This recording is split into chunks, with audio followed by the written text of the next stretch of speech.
कर्नाटक की हार के बाद अमित शाह ने कर ली है तैयारी। क्या इस राज्य में जीत का परचम लहरा पाएगी बीजेपी इस बारी? इस राज्य में बीजेपी का ना कोई सांसद है ना विधायक है, फिर भी इस राज्य में बीजेपी कैसे बनाएगी सरकार? आइए बताते हैं क्या है अमित शाह का प्लान इस बार। जी हां, दरअसल कुछ ही महीने पहले हुए कर्नाटक चुनाव में बीजेपी बुरी तरीके से हार गई थी, जिसके बाद लोगों ने बीजेपी के भविष्य पर सवाल उठा दिए थे।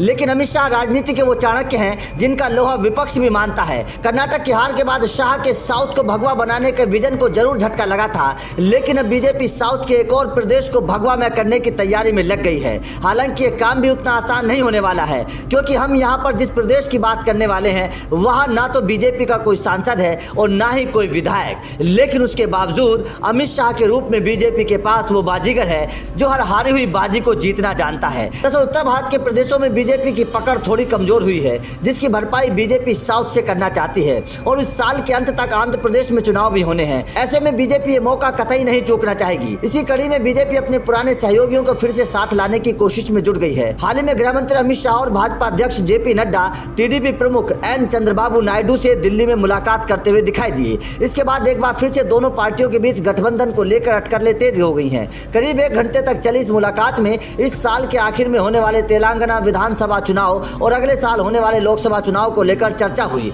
सूत्रों के मुताबिक इस साल होने वाले तेलंगाना विधानसभा चुनाव के लिए बीजेपी और टीडीपी एक साथ आ सकते हैं। इन चर्चाओं के बीच खबर ये भी है कि शाह और नड्डा आंध्र प्रदेश जा रहे हैं। दोनों मोदी सरकार के 9 साल पूरे होने के मौके पर 2 अलग अलग सभाओं को संबोधित करेंगे। 8 जून को शाह की विशाखापत्तनम में होने वाली रैली अब 11 जून को होगी। बीजेपी स्टेट प्रेसिडेंट सोमू वीराजू ने सोमवार को इसकी जानकारी दी। प्रधानमंत्री नरेंद्र मोदी के रोड शो के 7 महीने बाद भाजपा शहर में ताबड़तोड़ कार्यक्रम करने की तैयारी कर रही है। 10 जून को नड्डा तिरुपति में पब्लिक मीटिंग को संबोधित करने वाले हैं। रैली के अलावा दोनों नेता पार्टी कार्यकर्ताओं और राज्य के नेताओं के साथ चुनावी मूड और संभावित गठबंधन को लेकर चर्चा करेंगे। आंध्र प्रदेश देश के उन राज्यों में शामिल है जहां भाजपा का संगठन उतना मजबूत नहीं है।